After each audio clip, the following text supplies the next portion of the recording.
Well, hello everybody! Good morning, good evening, good afternoon, good whatever. Season's greetings. Season's greetings. Today, you already know, this is our official review of Godzilla vs. Kong 2021. GVK at last. The time has come. The time has arrived. We're here. At long last. At long last. It has been too long. Should have came out last year, but we got it when we did, and it was good. Oh my goodness. Yeah, this movie was good. This movie was pretty good. From like a Godzilla monster point perspective, it's good. Yes, from like an actual like movie perspective, it's like it's average, but from an actual like Godzilla standard, it's pretty good. Yeah. That's our first part of this is just like to begin with, no spoilers yet. Just real quick. Briefly, we're just going to be like, oh yeah, that's our general consensus, is that this movie was excellent in terms of visual storytelling. Some of the writing was a little off, and a lot of the human character stuff was very much thrown to the side, and some of it was a little bit, what shall we say, there were some missed opportunities there. A little bit here Just and there. just a little bit. But I mean, overall, it was fast paced. The movie has like no fat on it. There's no excess fat. Straight to the point. Keeps the plot going. And it was no holds barred. It was It's exactly what you want and more. It fulfills that satisfaction you get from a Godzilla movie. Exactly. It's like it was even more of like this time around. It felt more like it felt a little bit more like WrestleMania this time around. Just for the sake of that's where most of the story is in the fight. Oh yeah, that's what we've all been waiting for. It's what it's been leading up to. And hopefully they'll expand upon it more. Mm-hmm. Hopefully. Well, the movie's doing pretty well, though, isn't it? Oh, yeah, it is. Yo, it got a name drop on, like... If it gets name dropped on, like, news networks, like MSNBC and all that crap, like, you're going places. Yeah, it's pretty good. It's pretty good. And, yeah, this movie is like serving up. It's leading to be the savior of the cinema, the movie theater business. Mm-hmm. Bring people back a little bit. Yeah, definitely. But anyway. Oh yeah. That's kind of just our general thoughts. Was that like if it was. It was well done. You really get to empathize with Kong and his perspective and what he's going through and what he's been through. Yeah. Oh, yeah. Kong is the main character. Mm-hmm. Like, no doubt. Like, not even the main characters are... Not even the main characters are the main characters. He steals the show for most of it. This is kind of like... Well, Godzilla's had 2 movies to kind of build him up versus we haven't seen Kong since the 70s. Yeah, pretty much. So yeah, they kind of have to bring you up to speed. And exactly. But yeah, I think this movie, fulfilled its promise. It did what it, There were some things where it definitely could have improved. Especially considering the fact that, you had the last movie, there was so much you had there that you could have kind of built upon, which you did in certain places, but there were also other points where it was like, you kind of faltered a little bit. You could have done better, but that was a good movie. People give that movie hate, and I like King of the Monsters. I was okay. I mean, I was fine with it. My body was like a living heater the first time I saw that in theaters. like when Ghidorah and Godzilla first fought in the ice, my body was just shaking, and I got chills, and it was like my arms were heating up. I was sweating profusely during that scene. Mm-hmm. This time around, it was almost like that. Not quite, but I almost got there throughout this movie. But yeah, like overall, I think in terms of story, I think if you want to give it like a basic rating, what would we give it? Out of what? I would give like out of a 10. Oh, out of a 10? Yeah. Again, from like a movie perspective, you're not gonna be too impressed. It's like a 5. It's pretty at like 4 or 5 in terms of like a average movie. But in like a Godzilla sense, that Toho kind of Godzilla feeling you get when you watch those movies, like that's definitely like a 8 or 9. Like it's up there for a Godzilla movie. Oh yeah, for me it's like again I also have to give it 2 ratings just because like the writing is the weakest point, I think. Like there were some things where it was like you could tell they tried, but there were some logical fallacies that they kind of were like just a little bit. So in that sense, I would give it like maybe a 6.5 or a 7, All right, somewhere in that range. But for sheer entertainment value and for the visuals, like visual storytelling, it's like an 11. yeah, that's pretty good. 11 out of 10. Or, in other words, just anything above 10. Like, this movie looked amazing. The way that, the visuals were outstanding. Mm-hmm. Even, like, and the actors do try. They try. I think in this movie they earned try. their paycheck. Like, they earned, I think they served the movie just well enough to where they don't necessarily, like, detract from the entertainment value of the movie. I guess. Like, they're there to be the human characters that they need to be in order to move the monster plot forward. They did their job. It wasn't about them. It was about the monsters.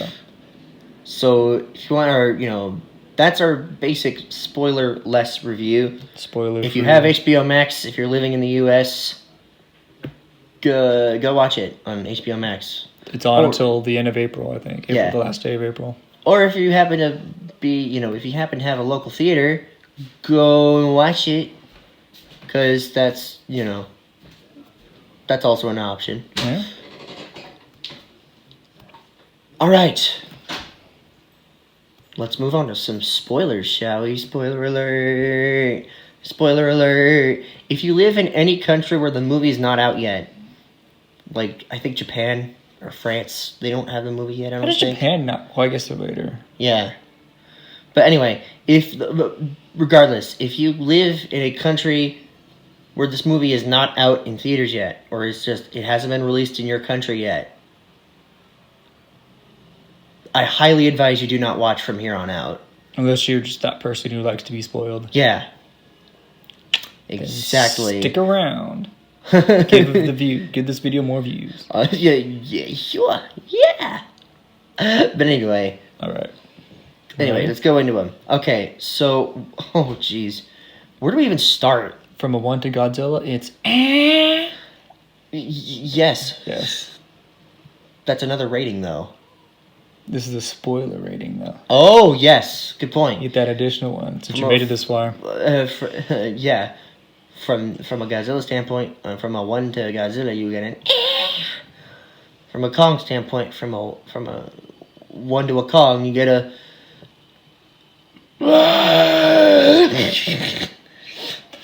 All right, so first, a lot of that too. Seeing Kong in the very beginning, waking up with the music and realizing he's in captivity is kind of like, oh, it's interesting, Yeah, I do think that Kingdom Kong is going to go into that, and I'm getting those 2 comic books tomorrow, Godzilla Dominion and Kingdom Kong.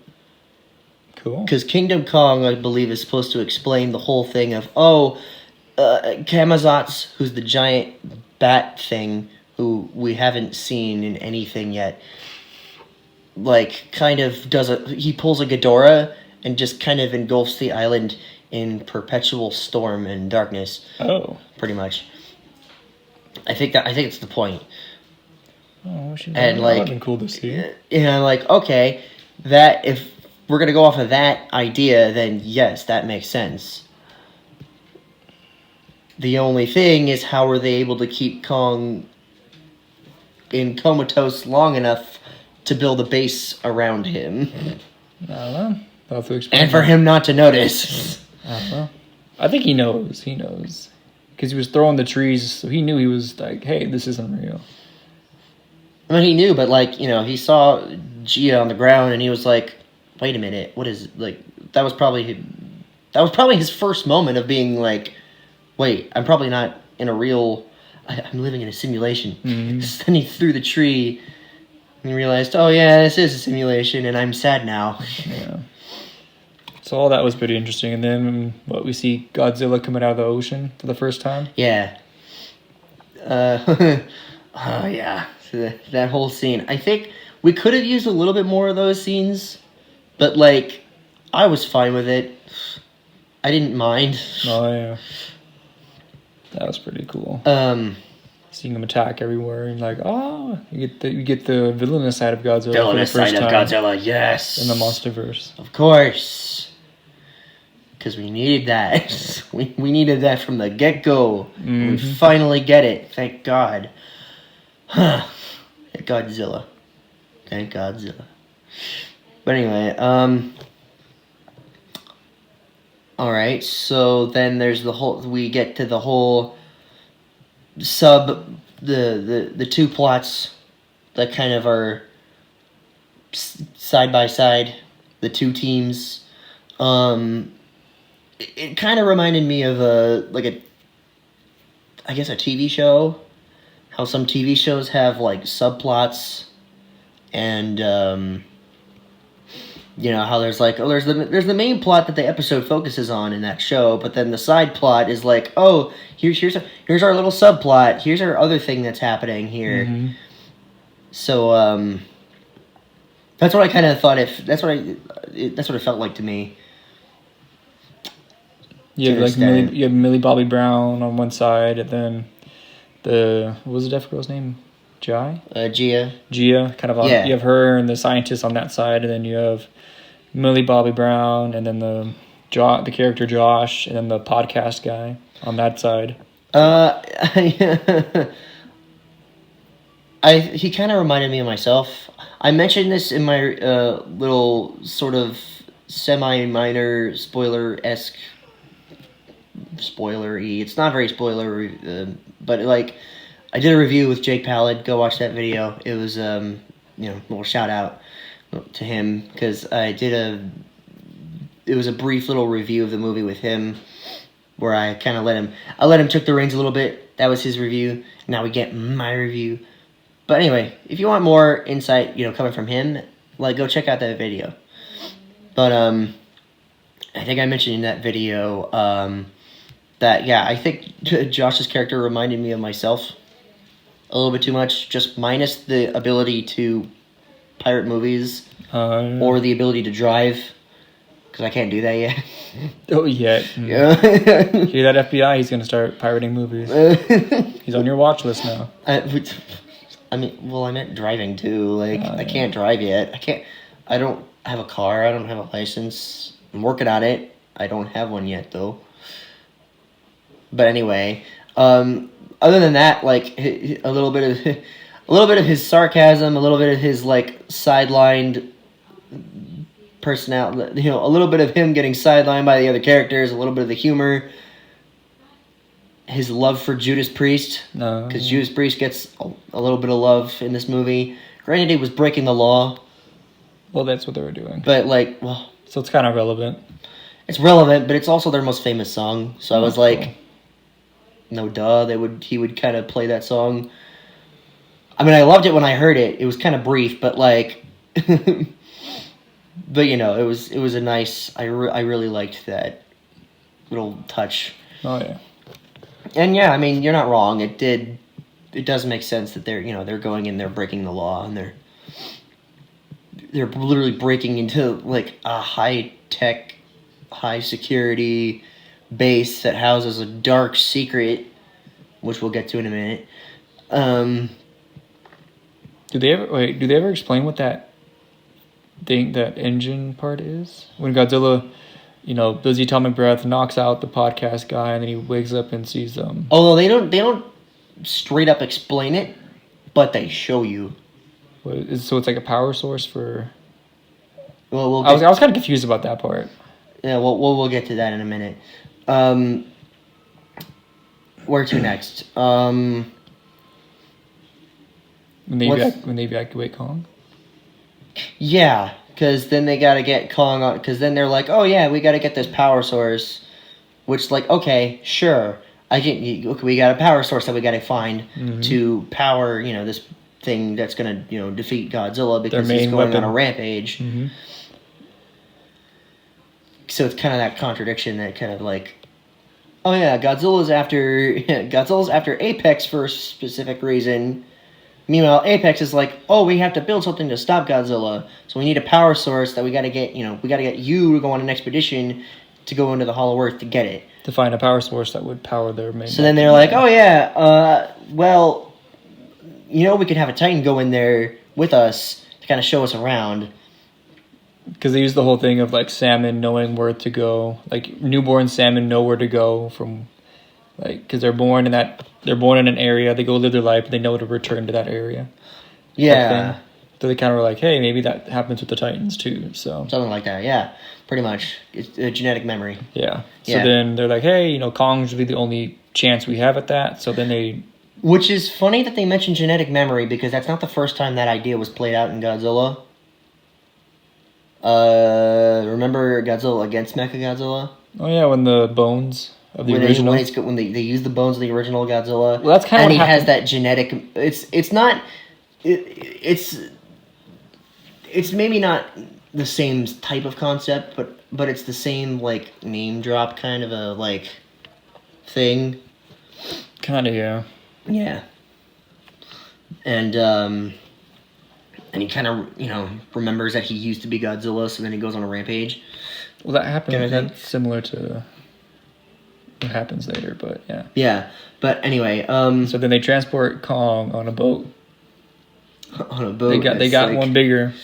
They got one that's, in the trailer. They're transporting him and all that stuff, and then, he's like, he wakes up scared and stuff like that. He actually eats a little bit of fish, too, so he's, all right, he's omnivorous. That's a 98 reference. Oh, right. Yeah, because of... That's a lot of fish. Yeah. So then, things are going smoothly, and then all of a sudden... the girl hears... Well, we do figure out that Kong knows sign language at long last. He said... Oh, yeah. I think the only thing he says in the entire movie is home. Oh, yeah. Which, it makes sense. He's still learning, so, give him time, and he'll be, Planet of the Apes, Caesar stuff. Oh, yeah. I'd love to see that. Anyway, but yeah, of course, then Godzilla attacks the boats. Which is pretty cool. The whole build-up was, pretty dope. Oh, yeah. The build-up to that scene was dope. And even when, the chain from the boat gets hooked onto him and he dives down, I feel like that was kind of a homage to Jaws. Jaws, yeah. Yeah, that was he dives down. Thing. And Kong's actually terrified in this. Well, yeah, and he's on a boat. He can't really swim. Godzilla's I know he in his can't element swim, in the water. But Kong. Of course, he's kind of scared. Kong throughout most of this movie, he just takes it. He's scared, but I think he knows that he's scared, so he kind of just goes into all these situations kind of not blind, but he just kind of goes with the flow as any human would if they were in this kind of scenario. Well, but when he's out in the open water with Godzilla in the water, it's kind of like, how would you feel if a shark, you're on a dinghy and a great white shark's trying to get you? You'd feel the same way. You'd be like, oof, this is... Exactly. Not a good day for you type thing. But then, that little fight was interesting, too. Yeah, because it starts off he throws a punch, then he gets slapped, and then she destroys the jet, and then he gets punched again, and then he gets shoved off the thing. Yeah. I was kind of scared. Every time, Kong entered the water, Godzilla was just right on him out of nowhere. He just attacked him. And he escaped once, but then the second time he actually like gets him. Yeah. He starts drowning him, and you're like, oof. Oh yeah, Kong. That's scary, kid. Kong, like, how do I put it? Well, to put it simply, Godzilla shreds Kong's asshole inside out in this movie. Okay. Kong gets his hits in, but Godzilla shreds him inside out. Like, it's pretty, like, I mean, he wins, like, best 2 out of 3. Like, you know, rock, paper, scissors, Godzilla wins, like, 2 out of 3 in this movie. It's pretty brutal what he does. So, yeah. And then we go back to the whole Godzilla, like, oh, what's wrong with Godzilla subplot? We go back to the conspiracy subplot. So they're in that big thing with the skullcrawler eggs. Mm-hmm. So then they get jetted off at like 600 miles per hour all the way to Hong Kong from Pensacola, Florida. And we're like, wait, what the hell's here? But then they go to that big old sacrifice pit where all the eggs are being put in, and they unleash Mechagodzilla, and then they test him, and that was that part was so good. That skullcrawler was huge. Oh yeah, that skullcrawler was bigger than the one from Skull Island. Yeah. Like that was big. That skullcrawler was like abnormally large. Yeah. And my only thought was, okay, is this one they took directly from the Hollow Earth? Is this the mother skullcrawler, or is this like, you know, or did skullcrawlers just adapt to get bigger all of a sudden? I don't know, but it was big. None of those answers are ever mentioned or explained. Maybe in the book. Maybe in the book. Who knows? It's one of those situations, probably. Yeah. Yeah.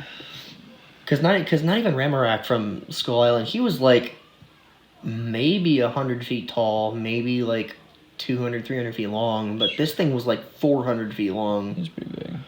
Maybe more. So then... If Mechagodzilla's like 400 feet tall, then like, yeah. Mechagodzilla makes quick work of him pretty easily. Oh, yeah. Yo, just the beam through the mouth and then shreds its body in half. It's brutal. Oh, yeah. Oh, but I loved it so much. Oh, my God. Then they realize, hey, Mechagodzilla is the reason why Godzilla's acting so weird and attacking the Apex they're trying to replace him. They're trying to replace him, and they're trying to, you know, deal with the Titans, i.e., basically kill them all. Yeah. Which I guess is confirmation in that beginning that maybe not all the Titans that were defeated in that opening scene were actually killed. I hope not. That'd make it pretty boring. I mean, like, half of them probably had to have submitted. Yeah. There's no way. They all bowed to Godzilla at the very end. There's no way they could have all just straight up died. Again, maybe Godzilla Dominion will explain it better, but, you know. Hopefully. I'm going to be reading that tomorrow as soon as I get it in the mail. And I'm going to be like, let's see. I'm going to see if this explains anything better. So then they go into the Hollow Earth through Antarctica. Yeah, through Antarctica. And that's when and he starts swinging. Like big monkey. You know I had to say that. He's a big monkey swinging on the weird like metal bar things. And then he like slips and then he falls in. And then that little moment that Adam Wingard said was based off of his little short film. I can't remember what it's called. But, you know, the one where the kid overdoses on Robitussin. Oh. Yeah. Okay. And he trips out. That's that whole scene where they're entering the Hollow Earth and there's like the trippy, weird, like rainbow effects. Like, that's what they meant. At first I was like, is it Kong who's getting sedated and he's seeing things? But then I was like, oh no, this makes more sense. Yeah. That little wormhole thing was like it's like a weird, yeah, it's a wormhole just that leads into the Hollow Earth, which is kind of cool. I mean, like the whole Hollow Earth thing, it's like, it's how, if you would expect, or if you think that, if you believe in the Hollow Earth theory, it kind of looks how you think it would. It's just a large pocket, close to the center of the Earth. I don't think it's directly into the center of the Earth. It's somewhere around there. It's because the Hollow Earth theory says that there's tunnels and there's like large pockets of just, air, In this case, it's large pockets of, I guess, ecosystems beneath the Earth, that all kind of are interconnected, and they keep the Earth together or whatever. That's only if you believe that theory. But I think the way it was presented here, it's exactly what you'd think it would be if that was a real thing. Like, if there's mountains and trees and different, like foliage from bygone era, from a long prehistoric bygone era that just kind of are everywhere. And then, along the way, they kind of meet up with some of the other creatures, like the warbats, the Nozukis. They only are in the movie for maybe like 2 minutes. Yeah, they're briefly in there. Godzilla one-shots one of the first one pretty quick. Kong. Yeah, my bad, Kong. He one-shots that one pretty quick. The second one, he takes it down, like he freaking flips it upside down and then smashes it into the other one. He kills the first one in the rocks first. As he swings him down, his head gets like jabbed and stabbed by rocks. Yeah. So that's what kills him, and then he uses the body to swing against the other one. But the other one almost got him though. It wrapped around him and then tried to suffocate him by putting his wing over his face. Yeah, Kong gets and then they had to come in with the heave, which was provided by Apex, by the way. So they had to help him out of that situation. Yeah, Kong got a lot of assists in this movie. I know. It's like he got the assist from Skarsgård when he pressed the button, who would have drowned Kong. Yeah, with on the boat. The charges. And then the depth charges, because Godzilla would have drowned him as well. Mm-hmm. He basically won that fight. So Godzilla took that one easily. Oh yeah, and then I almost forgot the part where he barfs up the water. Yeah. Yeah, I was like... He took water in. Yeah. I just thought it was interesting to see in a monster movie. Yeah. That kind of thing. But anyway, back to Hollow Earth type thing. The heave that they drive has missiles, so they kind of use it because this thing was going to suffocate Kong. This thing is supposed to have venom in its wings, which I think is why it wrapped its wings around Kong's face to kind of suffocate him and to kind of they release its deadly venomous pheromones or whatever. Cool. I guess, I don't know, something like that. And then of course Kong beats the crap out of that one, rips its head off, and eats the inside of its head. Yeah, it's interesting to see.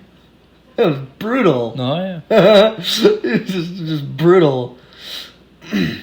And then they thought, let's have it have green blood, because if it was red, it'd be rated R, apparently. Oh, cool. I don't know. That's how Hollywood works. Yeah. In order to make it less graphic, you just change the color of the blood. There you go. Yeah, it's weird. So then he makes quick work of the Warbat, right? Warbat, Nazuki, same thing. And then he's running off through Hollow Earth, and then he finds the big temple. Then he finds the temple. And then, meanwhile, Godzilla, hears all the Mechagodzilla, he senses that the power source has been found, and he notices that Mechagodzilla is being, in Hong Kong. In Hong Kong. That's why he goes to Hong Kong. There. So then, Kong finds his axe. Which is pretty cool. It's already, there's his whole species was down there already. They already, had the axe made. Yeah. In the previous fight with the other Kongs and Godzillas. And then, actually kind of cool when he sits on the throne for a little bit. You're like, now he's King Kong. Conan the Barbarian. He's King Kong now. Yeah, that's cool. Finally. That was a nice little scene. I wish they could have done the name drop for that, but I don't know if that would have pissed off the Cooper estate. I don't know. Who owns the the name. I think they own the name. And then Kong notices that the axe starts glowing, so then he sees like a little area on the ground where he puts it in to charge it. He's like, yeah, like a wireless phone charger, just kind of puts it in there. And then Godzilla notices, he like senses it because like the whole ground starts radiating blue and it starts like lighting up, and it's already like the shape of like Godzilla wrapping around the tower inside. Yeah. Which is pretty cool. And Godzilla notices that, and he's like, he charges up and shoots it like down into the earth. That's drills, pretty cool. He drills into the hollow earth all the way down to like connects with the tower and starts kind of destroying the little tower they're in. And you see the Hellhawks. Oh yeah, then there's the creatures in the hollow earth that you get to see briefly. So like the warbats are the coolest ones by far, but you also get to see like the little crab things. Like, before you see Kong doing the anti-gravity thing with the whole flying Kong, and he touches that weird finger on the roof, which kind of reminds me of the Adam and God finger painting thing. That's what it kind of reminded me of. But, like, before you see that, you see, like, the little crab monsters, which are kind of like the crustacean and insect creatures in the spider pit from the 2005 Kong. It's kind of like that. And then there's a big iguana-looking thing that comes and eats one of them. And it kind of looks like Godzilla, but just on all fours. A lot of people were like, oh my god, baby Godzilla confirmed? And I'm sitting here like, there might be some merit to that. I don't know if baby Godzilla would walk on all fours, but... I doubt it. Yeah. But anyway. And then you get the Hellhawks during this scene where Godzilla drills into the hollow earth. And these things... I don't know. Like... They're barely in. They were like baby chicken demon things. They were freaky looking. They're weird. They were weird looking, like baby chicken vulture type. Like, thing. I mean, they were kind of big too. They were like, but yeah, I mean, they're like 15 feet tall. Yeah, good size. And they make good work of one of the soldier guys. They kind of just start eating him, and it's like, ugh. So then, when they're down there, they end up getting. They get the power. This power is the source. dumbest part. This is the dumbest part of the movie. Is when they download the power source through, like, a little spider-looking thing. And it's like, and Aisha Gonzalez's character, she basically is like, my father will get what I want. Or, my father gets what he wants kind of thing. And I'm like, wait a minute, you can just download this thing? That would be like, imagine you took a piece of graphite and you stuck a flash drive into it. Like, that doesn't make sense. Well, they scanned it, and then were able to send... I don't know. They were able to like scan code. Can you send the radiation via like Wi-Fi signal? Josh. Like they had the rover thing that defies gravity. Like, calm down. I mean, I know, but like it's Godzilla. Calm down. I know. I'm just saying, like that. That's the one part where I was like, I don't know necessarily. Suspend reality for a little bit. It's okay. Well, I mean, you could suspend reality to a point, I guess. It's a Godzilla movie. This is all suspension. But anyway, so now there's we have a section of the Hollow Earth that has a hole in it, and then there's the point where Godzilla, in the middle of Hong Kong, because this particular area of, or this section of the Hollow Earth is close to Hong Kong somehow, and after Godzilla basically drills his way through the earth into the Hollow Earth, now Godzilla and Kong kind of have like a little stare down. When he finally gets up. Yeah, because he's drilling into the earth, kind of like what he did in kind of like the Shin Godzilla part, where like Shin Godzilla does I'm gonna blow the smoke and then I'm gonna ignite it and then I'm gonna blow all of Tokyo up in like less than 2 seconds. Mm-hmm. This is kind of like that, except he's drilling into the Hollow Earth. And then they stare at each other for a little bit. And it's like, this is so good.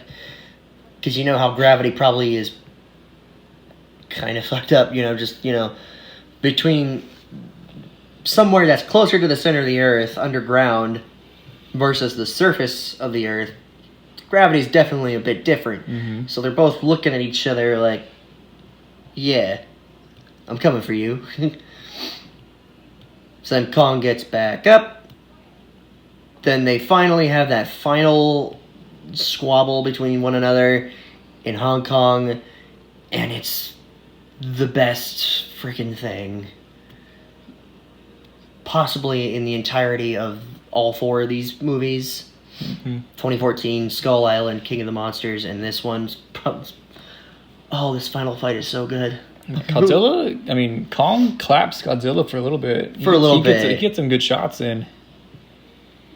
That is until he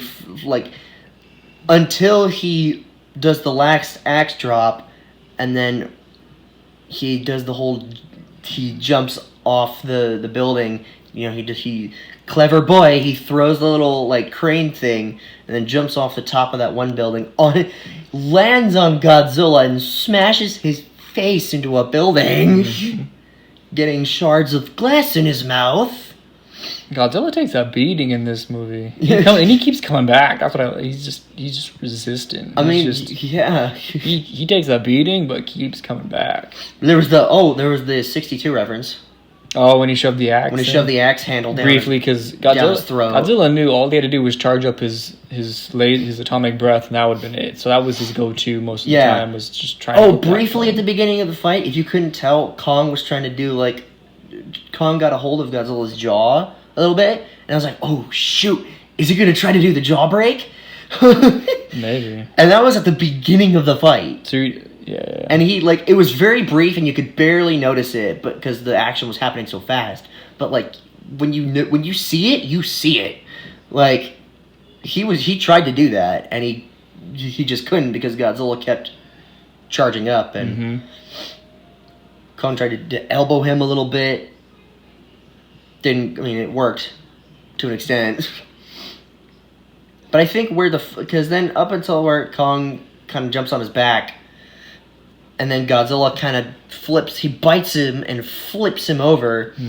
I think the moment where it really takes a nosedive for Kong is when he gets tossed and then he breaks his shoulder. Yeah, he hits a building a certain way and then his shoulder gets dislocated. He dislocates his shoulder and then... and then Godzilla, oh my god. If you thought Kong was a savage in this movie, Godzilla's a fucking marauder. He's a marauder. He grabs Kong, throws him, tries to yeet himself at Kong, gets his face smashed into a building, tail swipes him, and then continues to jump on top of Kong, crawls on all fours, slashes Kong's chest, and stomps his ass into the ground. Of course, Kong kind of, punches him in the neck, which kind of wounds him. A little bit. He uses the axe and punctures his leg, but that's all the damage he really does. That was a cool part, though, when he he gets the axe into Godzilla's leg, then Godzilla takes it out and then throws it. And then Kong spends most of that part just kind of dodging his atomic breath, which was kind of cool, using the buildings to his advantage. I was saying before the movie came out, if this is the two of them in Hong Kong, it's gonna be like a playground, like that playground scene in what was it, Police Story 2, with Jackie Chan, that scene, that the whole fight scene. I can't remember if it was the first movie or the second movie, but this is their playground basically. They just do whatever they want and they use these buildings to their advantage, and it's glorious. But then you have that little classic moment of Godzilla stomps him into the ground, gets punched in the neck, gets wounded, and then stomps him in again, basically crushing his sternum and collapsing his lungs in, just with all of his body weight being put into his leg. And then you had this scene where they roar in each other's faces, and in that moment, it's okay, Godzilla's got Kong in his traditional submission move of this is his final move of stomp on the chest, atomic breath to the face. He's giving Kong two choices: either you submit to me or you die. And then Kong says, "Fine, but know that I'm not afraid of you." So then Godzilla kind of takes his foot off, saying, respect. You're not a threat to humanity, which is a good thing. But I do know that I had my lineage hates you. I don't think Kong knows this.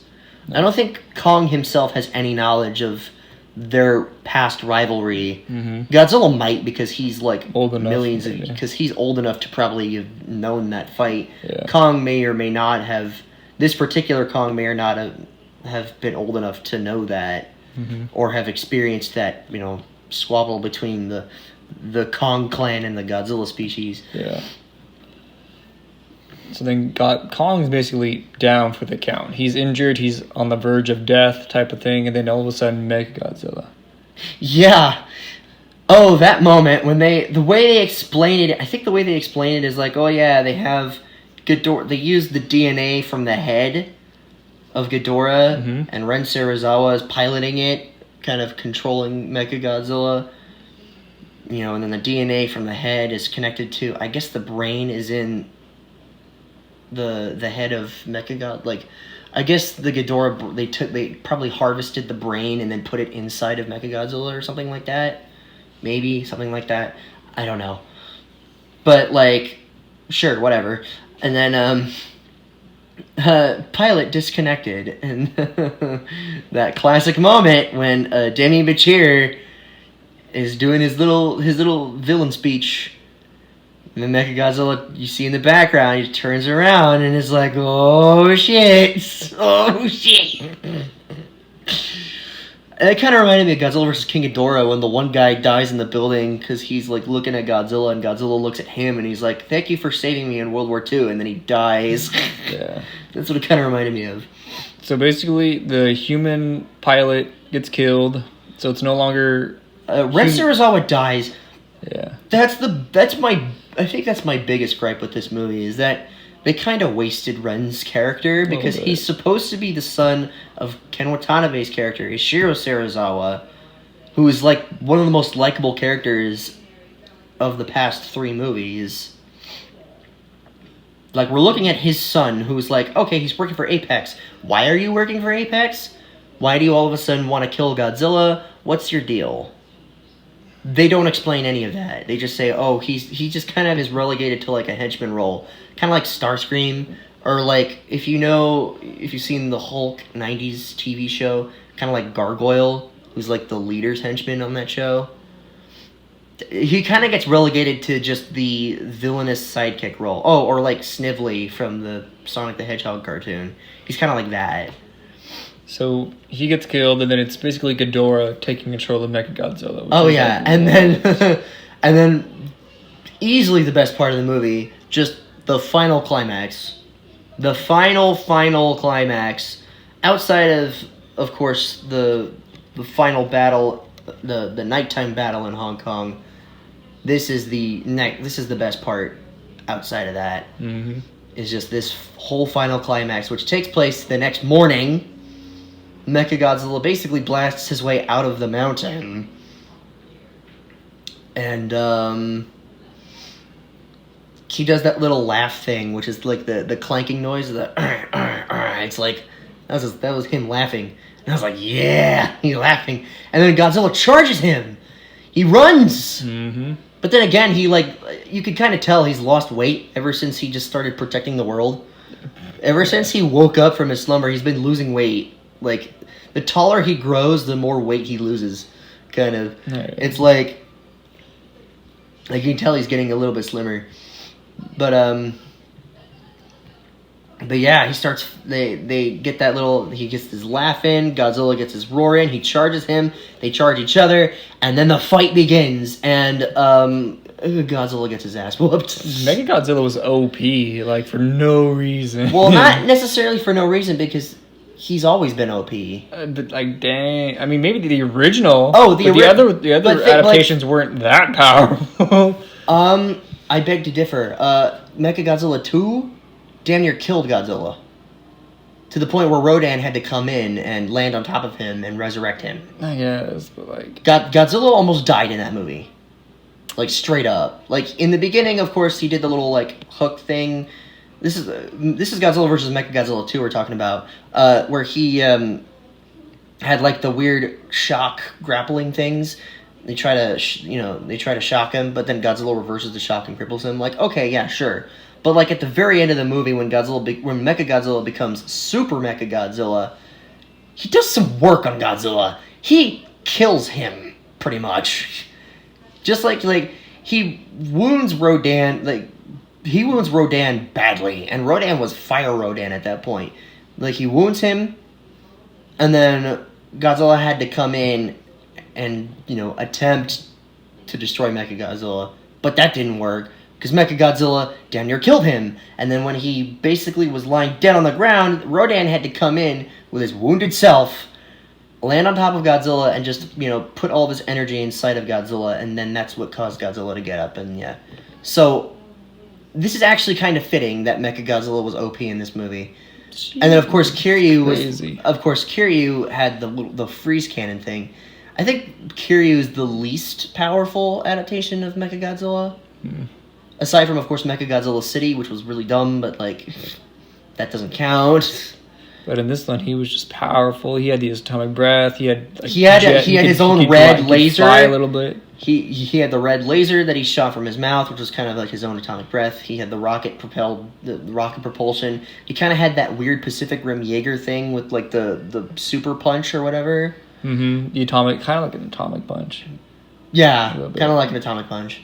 And then he had the missiles. And the drill tail. He was just going ham. Drill tail, yeah. He was just loaded. And then, beat the crap out of Mechagodzilla. They defibrillate Kong, because Kong's just dead on the ground, pretty much. Gia's like, oh, Godzilla's not the enemy.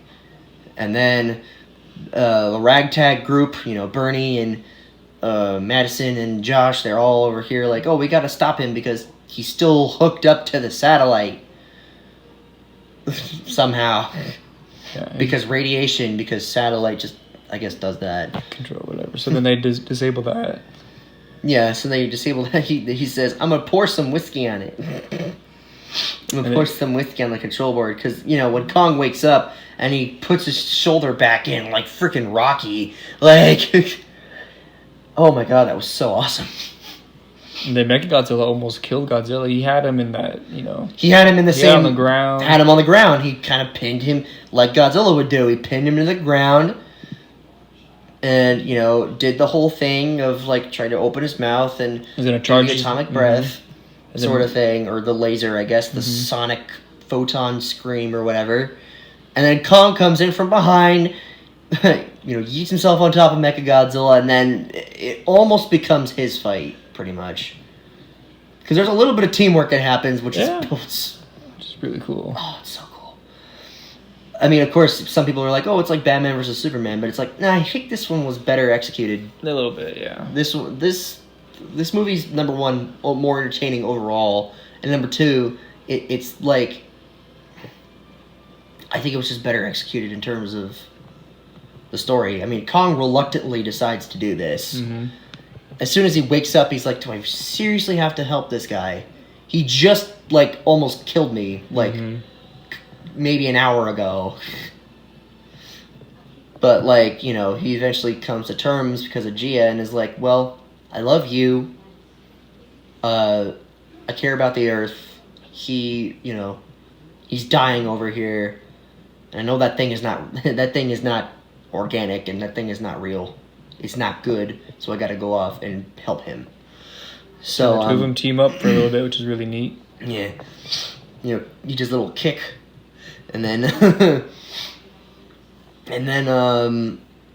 he tries to use the axe, doesn't really work, and then he gets the drill tail, and then they pour the whiskey on the control board, and then that kind of slows Mechagodzilla down a little bit. Briefly for it doesn't like completely shut him off, which is weird. It was enough to distract, just kind of disable and distract him for a little bit, so Kong could get out of there. Because he's also simultaneously being powered by, well, Ghidorah's consciousness. Yeah. Which you could hear a little bit of Ghidorah's roar in some of the stuff, and I was like, yeah, I like it. Mm-hmm. It's neat. It's a neat touch. And including some of those Ghidorah roars. And then Godzilla's smart enough to know, hey, if I shoot my breath into the axe, it'll charge it up. Because radiation. That was cool. I liked how he's smart enough to realize that. Yeah. Kind of give him a helping hand a little bit.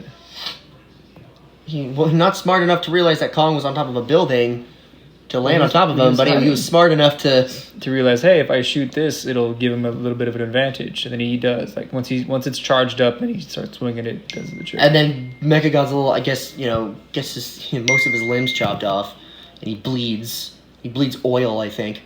Yeah, lubricant, whatever is. Yeah. Whatever is like his blood, I guess. Mm-hmm. So he basically kind of dismantles Mechagodzilla, and then the final blow. Because it gets comes like, bring down the axe, and then it like into like his side clavicle, and then like he rips Mechagodzilla's head off and holds it up, which is something I never thought I wanted to see. Oh yeah, and it reminded me of freaking Mortal Kombat, and I was here for it. I was like, yes, this is so good. Oh, that whole final scene was so awesome. So awesome. Mm-hmm, well worth it. Well worth it. If you haven't seen this movie, what the hell are you doing with your life? Go watch it. It's so good. Mechagodzilla's defeated. They're both exhausted. Godzilla gets up and is like... He looks like Kong, roars at him real quick, and then kind of retreats back into the sea. And then Kong is like, well... I guess I will submit. Like, if it means I get to have a home, then yeah. Something I forgot to mention is like, well, yeah, Godzilla wins, but I'm willing to bet that if that discussion went okay, if you're gonna have Godzilla win the fight, Kong has to have the rest of the movie to himself. I do believe that was the trade-off. Was that, Kong gets to be like... Godzilla wins the fight overall. Kong gets to be the main character. That's how both fandoms that's how both sides are happy. Oh, yeah. And then, of course, Mechagodzilla comes in and Kong does some work on him. Basically, just kicks his ass into next Sunday. And, and yeah. Yeah.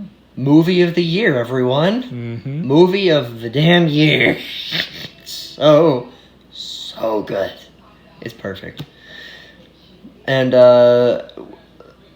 okay, so what were some of the references that we noticed? Some of the references we noticed were like, okay, we have the King Kong versus Godzilla / King Kong Escapes reference with the whole carrying him and taking him to the Antarctica. Yeah.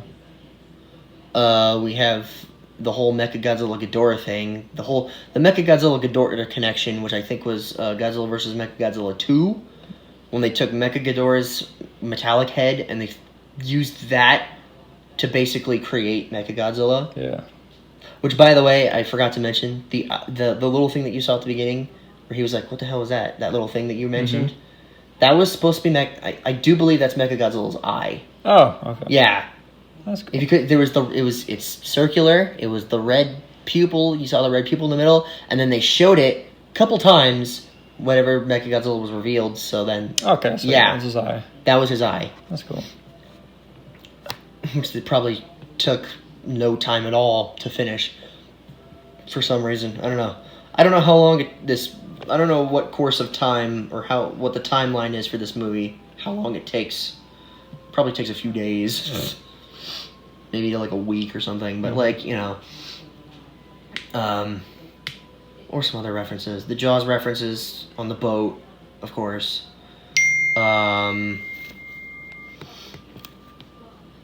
What else? I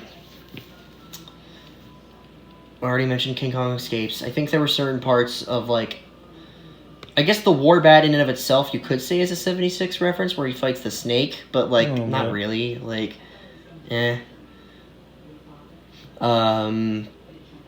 I said the throne thing was like Conan the Barbarian, but, Oh, Godzilla's tail in the air when he's, swiping when he slices the two ships in half and he swipes down the, jets, that's Shin Godzilla. When he drills into the hollow earth with his atomic breath, that's Shin Godzilla.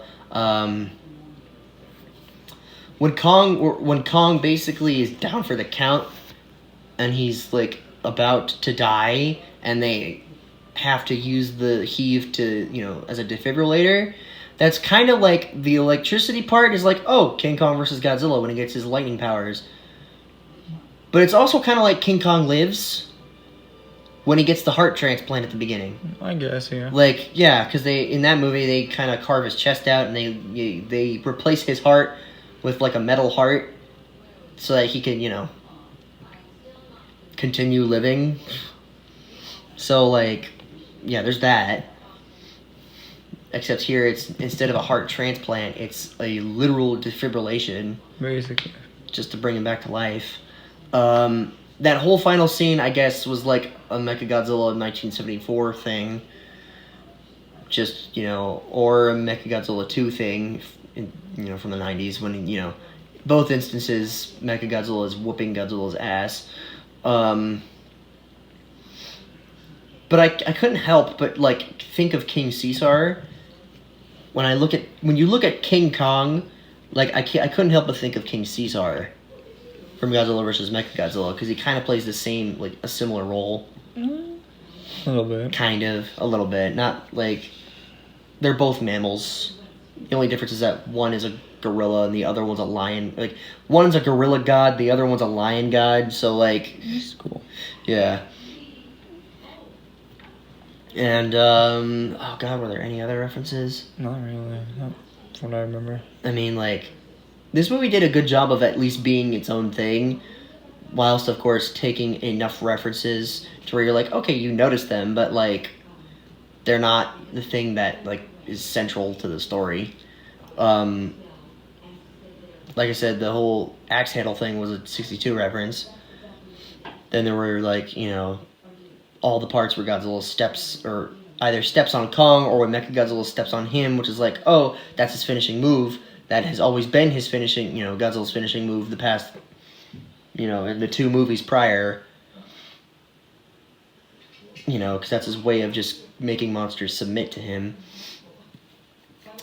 And it's just, that's more of a consistency thing, I think. But yeah. That's pretty much it. I mentioned the tuna was a 98 reference. Because even though it's Kong instead. Yeah. When Godzilla's roaming through Hong Kong, it's like every 90s film. Every Godzilla 90s film when he shows up in a city at night or something and he just starts attacking. So there's that. And, I mean, yeah, that was about it. No. So yeah, overall this movie is really good for a Godzilla movie. Yeah. Really good. Satisfied a lot of needs you expect to have in a Godzilla movie. If you haven't seen this movie, you really, really need to. I highly recommend it. I think you do too. Yeah. This was an excellent testament to monster movie filmmaking, monster filmmaking. It's an excellent homage to the classics. It's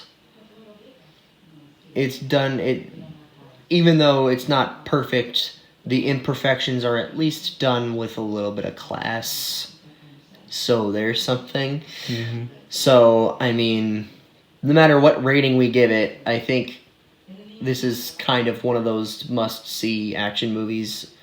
Definitely movie of the year for us. Oh, yeah. For us personally, since we've been growing up with this franchise since we were very, very young. So we kind of have a very deep-rooted connection with these movies. Myself especially, just because, like James Rolfe, the angry video game nerd, he mentioned he was offered a cameo. Mm-hmm. That would have been awesome. I know James Rolfe was having a kid at that point, but like that would have been so dope if James Rolfe, the angry video game nerd himself, had a cameo. Like that would have been the cream of the crop right there. That would have been like, I'm sold. This movie, that would have elevated this movie even further and have been like, yes. Mm-hmm. But even without some of those other little fun things that could have happened, I think this movie's a must see. Even if it was cut down to like get some of like the other human stuff out of the way in favor of the monster storyline. Mm-hmm. Even with that, I think it's still worth it. Still good. But yeah, if this has been a long journey for us for like the past 7 years. It's been a very, very long journey, and I think hopefully it won't end. Hopefully we get like a Kong anime is supposedly being worked on. I mean, Legendary has responded to the hashtag Continue the MonsterVerse thing. That's a movement right now. Mm-hmm. So yes, hashtag Continue the MonsterVerse. Do it, guys. Legendary, Warner Brothers, do it. We sit here. We're gonna send out our love for the franchise. We send out our hashtags. We send out our praises. Now it's your move. Your choice. But anyway,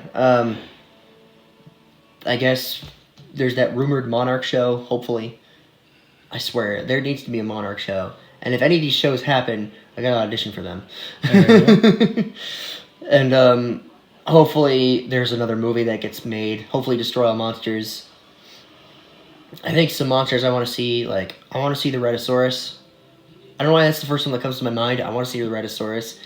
Gamera would also be would also be an option. But this is only like if they choose to go the route of, we're gonna buy out the rights to pre-existing monsters and not make more monsters, which they definitely will try to make their own monsters, their own designs and stuff.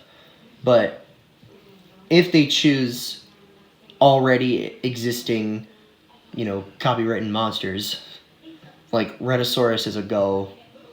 Gamera could be a go. I think Gamera might be a little bit too out there. Maybe. And I don't know how they would explain that scientifically. A turtle that breathes fire and shoots, and can fly with a jetpack shell. I'll figure something out. I don't know. Destroya is an option. Gigan might be a little bit too out there. Because technically Gigan's a cyborg. Like, even more so than Mechagodzilla. Because, like, they call Mechagodzilla a cyborg, but really and truly Gigan is a cyborg, and Mechagodzilla is more like a robot, kind of. Yeah. I mean, here you could say that he was a cyborg, because he had, like, the ligaments. He had, like, the weird, like, tendons, like, on his thigh and on his neck, which was really cool. But, like, yeah, Gigan is definitely more of a cyborg-esque character. He'd be a little weird, but, like, again, maybe they could find something. Baggin would be interesting, I think, because if they just, like, start doing, if they start combining, mutating different DNA together, like, take Godzilla's DNA, take Ghidorah's DNA, mad scientist it together, and what do you get? You get Baggin. That's all you need. And then you have Destroy All Monsters. You just get all these other monsters together. You get, like, Varan. I think Varan would be perfect. Baragon would be great. Manda, Gorosaurus. Like, those monsters, I think, would be amazing fits in this franchise, in this particular universe. And, like, some of the other ones that are more far out are, like, Space Godzilla. That'd be kind of weird. Biollante might work if they do the whole mutating thing right. I think Titanosaurus is a good fit. King Caesar. Megalon, maybe. I don't know. But, like, if they're listening, like, take those into consideration. Because those, those are some monsters that fans want. Some fans are asking for Hedorah, I think. Right. From what I know of. Like, there are some fans who are like, we need Hedorah in this. Because I think, to an extent, Hedorah could work. Because pollution. All you need is pollution and just a little bit of that monster genetic thing. Or, I mean, you could just go the Baggin route and then just be like, let's use monsters that were going to exist, but never did. Like maybe they could look through like past Godzilla movies that were never like that were scripted but never actually made, and then be like, oh yeah, we can use like Mogu and Red Moon and Bagan and all these other monsters that were never made. Maybe. So that'd be cool. Mecha King Ghidorah, maybe, I don't know. But anyway, that's hopefully where the future lies. If it isn't though, like I guess we'll be fine. We're okay. I think we're satisfied with these 4 movies that we have. Godzilla 2014, Kong Skull Island, Godzilla King of the Monsters, and Godzilla vs. Kong. It's been an amazing run. I love all of these movies to death with all of my heart. And it's just, I'm so grateful that they exist. We got him. We got them. We're happy. Like, I mean, if we don't get more, great. We'd love to see more, but if we don't get more, I mean, great. But, I mean, we'll see. I think the thought is to continue this forward. Hopefully. I think. And hopefully, you know, other people are tagging along for the ride. Because, I mean, you know, for most of, at least my life, I've been like, oh, I've just been that nerd who's always into dinosaurs and Godzilla and King Kong and Gamera and Ultraman and all this stuff. And I was always kind of like, you know, it was weird to everyone else except for me, and then maybe like a couple other people. But I think with these movies, that can open up more possibilities to the general audience getting this sort of thing. And that makes me really happy and thankful for this franchise. All right. So, yeah, happy days, happy days. So yeah, that was our little review of Godzilla vs. Kong. Definitely, you know, rate it is just, it's entertainment. It's Shakespeare level entertainment to the highest degree. Not necessarily in terms of thought or thought-provokingness, but just in terms of entertainment value, it is Shakespeare level. Go watch it. It's on HBO Max. It's in theaters. Just do it. Just do it already, man.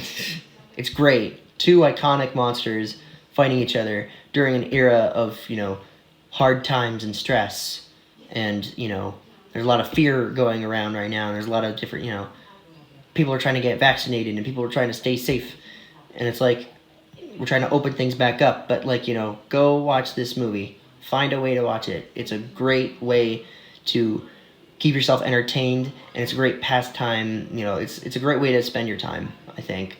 Mm-hmm. It's worth it. Go enjoy it for yourself. Yeah, and yeah, that's it. If you want to subscribe and like and comment, do that. Do that, you know, do all the usual stuff. Usual, like, YouTube stuff. And I don't know what's next. I don't know what's next to do, to be honest. Leave suggestions down below. Yeah. So, yeah, that's, you know, we'll be here, whatever comes next. But, anyway. Penrod boys. Signing out. Thanks, guys.